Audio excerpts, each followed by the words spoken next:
again, man. So, still on my way to Daegu. I'm gonna do a couple pulls on my way back. You know, that's what I do. Count them out. Couple pulls coming back to make sure everything's right. Everything's loaded. Yeah.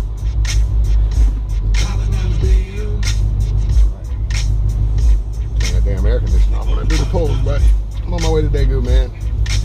And like I don't know what I was discussing before, but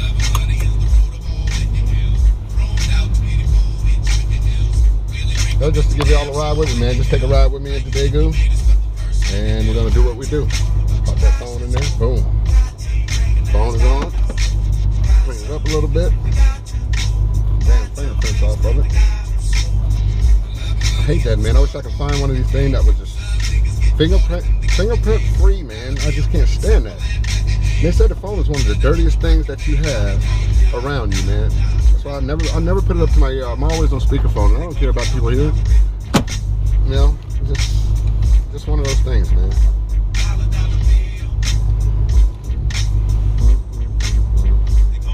Down here.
Shoes on here. Hell, I should took the motorcycle out today, but already dressed. Father's Day occasion.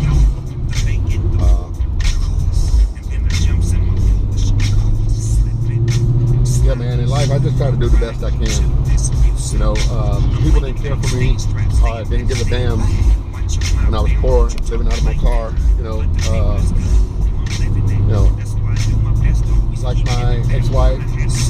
You know, she got one story and I got another story. I don't know what she told the kids or whatever else, but you know, they didn't care. Basically, when I was living out of my car, you know, when I went to go visit them, they all had new cell phones, new furniture in the house, everything, you know. And I can understand that they had to live, but damn, how can they expect from me to support them if I can't support myself? I got to take care of myself in order to help take care of anybody else, you know. And I'm not saying that living luxury and lavish and stuff like that. You know, I got a son of mine now in Germany, D'Angelo. You know, I've never even talked to him. I tried, you know, and like my daughter, she came to visit me. I had to live, man. I had to live, and then how come you don't come visit the kids? How come you don't do this? Because I didn't have the money then, and now that they're older, they probably don't want to have anything to do with me, you know. So I don't know the answer to those things, man. I just have to live my life. The same thing. This is one thing that I really like to get out. If you guys can hear over this damn car, because this car is loud. Let me roll these windows up. That's a good thing. That's a good point. I'm glad I'm here on Father's Day to talk this. You know, I got twins, Antoine and Dewan, okay? And they live in Alabama, you know. And when my mother died, they came to me and asked me, you know, well, what, you didn't care about us? I mean, they would not tell the truth. And I wish my father would tell them the truth, because he's still living now. My mother and them, they would tell the truth.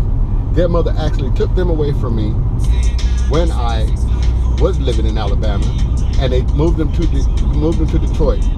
All right, they had money, and they seen money, and they knew that the kids were money, and then they didn't let them have anything to do with me or anything like that.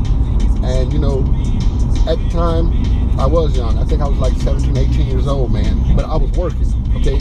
At that time, I was working at Arlington House Aluminum in Birmingham, Alabama. So you know that the company exists. All you have to do is go look it up. I don't know if it exists now. I was a welder at that time. And that was way before I come in the Army. So at that time, I was making, I think I was making like almost $13 an hour. No, something like that as a welder, okay? So they kept them away from me and stuff like that, and you know, as the mind go, but they will not ask their grandmother the truth, but this is the truth, and that's what I like about it, you know, that I'm able to tell the truth and let the world know the truth. I'm not a deadbeat dad. I paid the child support in Germany. Hell, I paid something like, let's see, 700 euro. If you do the euro compared to the dollar for all the years that's there, and I still pay, even though Janice is in college and D'Angelo is grown, and I still pay. I have never stopped the payments, you know. But if they get to see this video, at least they'll know the truth, and they'll get back and start questioning. That's one thing that I'm adamant about. It's the truth, you know. Yeah. When I wanted to go do this contracting thing, all I wanted to do in Germany was be the first black man to be there with a tractor and have a little farmland and stuff like that. And all the people that know me in Germany, if they ever get to see this video, they know that's the story that I had. And in Germany, as a welder, I was making something like almost 22 euro an hour, which equals something like $30-something an hour. And I went on from there, man. And I started contracting, and my wife wanted to divorce, and hell, you know, I couldn't be there to say anything. So in the court system, they just judged in her favor. I was living out of my goddamn car, man, until I was able to make money. And people like Lewis Nelson and Johnny Vickers, they know, because they were the first person to see it and see how poor I was. Luckily, I got that job, and that job paid something like $10,000 a month. Okay. I had to lie on the application, which is too late now, you know, but I had to lie on the application that I knew this job and whatever else, but I figured that I could do it because by me being a welder, it's only common sense and safety, and you deal with,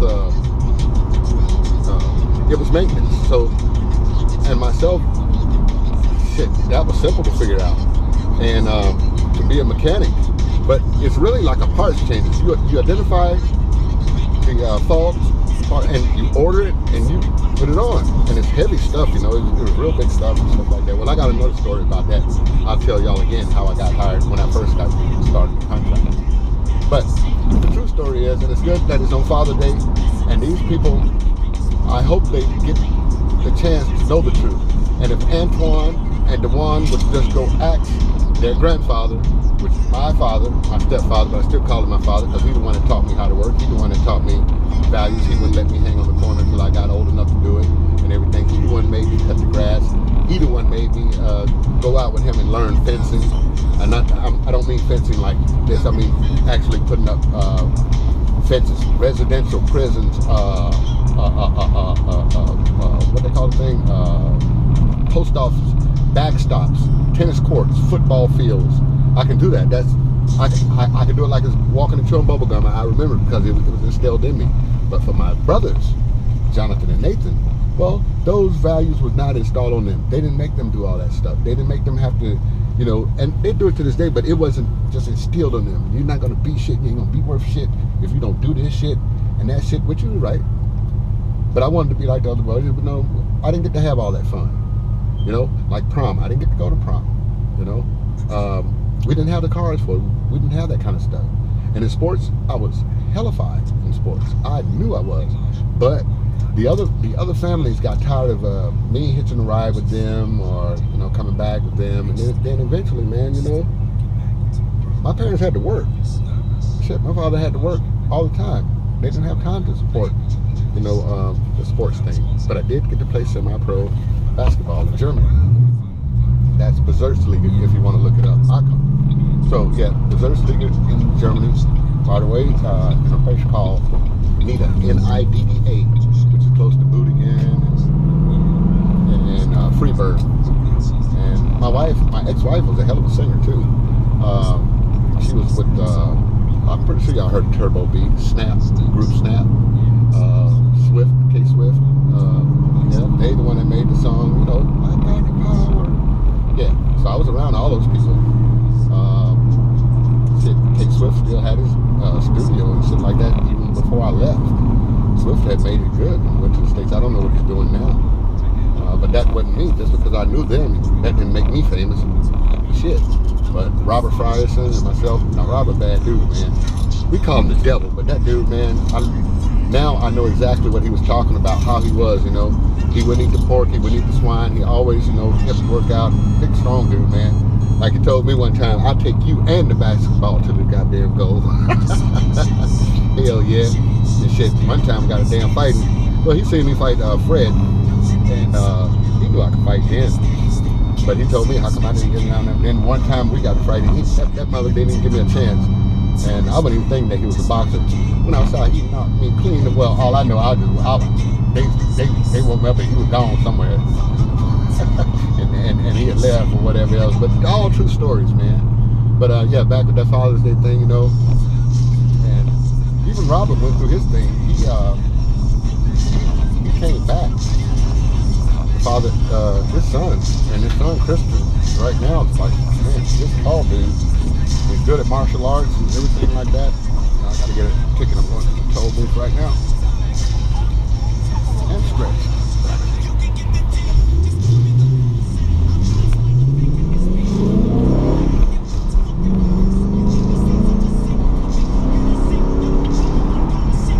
Oh, after the pool. Hold up, I can't be doing that. I'm supposed to chill out today. That's just the way I drive this damn car. But yeah, man. But if any of the other guys out there like that, man, where your kids have been lied to or there's, you know, lies, it's always two sides to the story.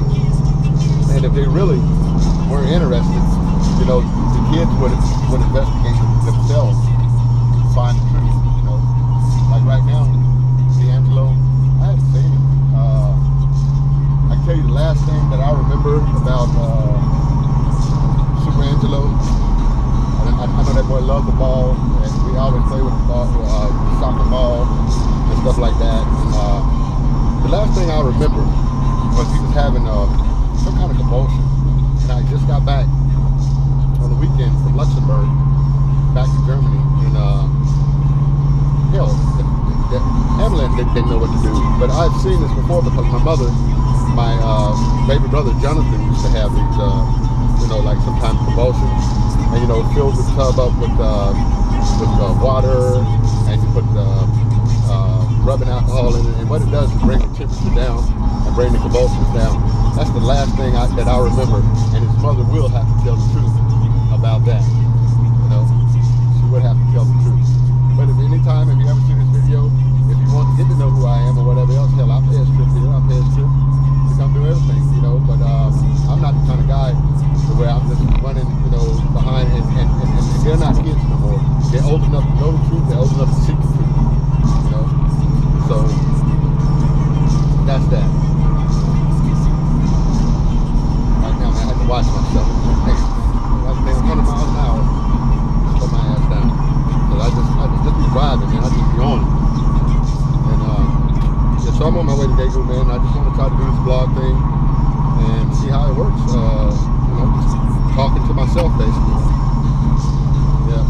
Some other things I learned here too, man. And the people that come directly from the States, you gotta remember, it's been like, since my mother died, I went to the States, but I didn't really get to interact with a lot of people except for the people that I kind of knew. But the cutthroat shit, man, and the stuff that I only get to see it on television. So it's been like 25 years or what since I've worked in the States or anything like that, right? But man, I got two guys that just came here now, and damn, I hired one of them. One of them was hired by the program manager, which I did not want. Which I did not hire him, and you know, I had somebody else in mind. But still, the fact, man, these people that come from the States, they are cutthroat, ruthless. As I was saying before, when I changed his SD card, I didn't even think that I was important enough for these guys to run a coup or try to pull this thing on me where, you know, and I had the feeling that that they were conniving, you know, and shit. But check this out. I got cars running up on me now. get out the way. Got cars running up on me, boys hauling, and I'm trying to talk. They rolling, catch them. I'll be out here acting fool too. Well, as I was saying, man, even when I'm taught him everything. Taught him how to ride a motorcycle.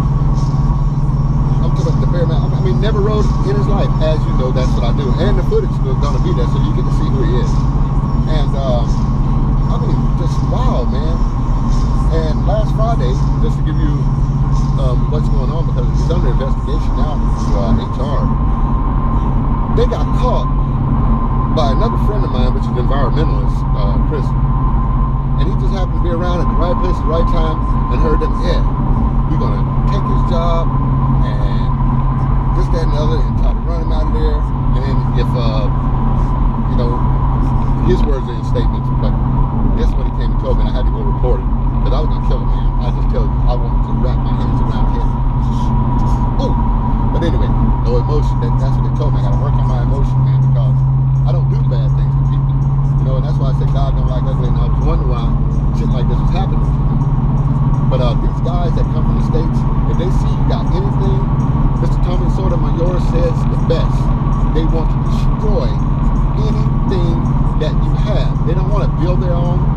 They would just rather see you in misery and pain, and they get a kick out of it. Can you believe that?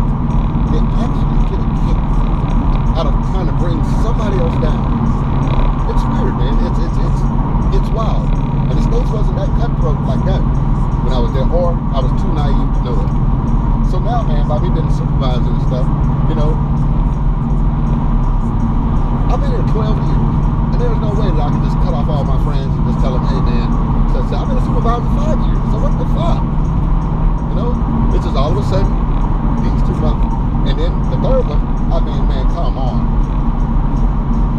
Come on. This guy knows for himself, but he didn't fell up under that yoke, that other, I guess these guys are young, and, you know, the things that they're into, you know, I don't watch much sports.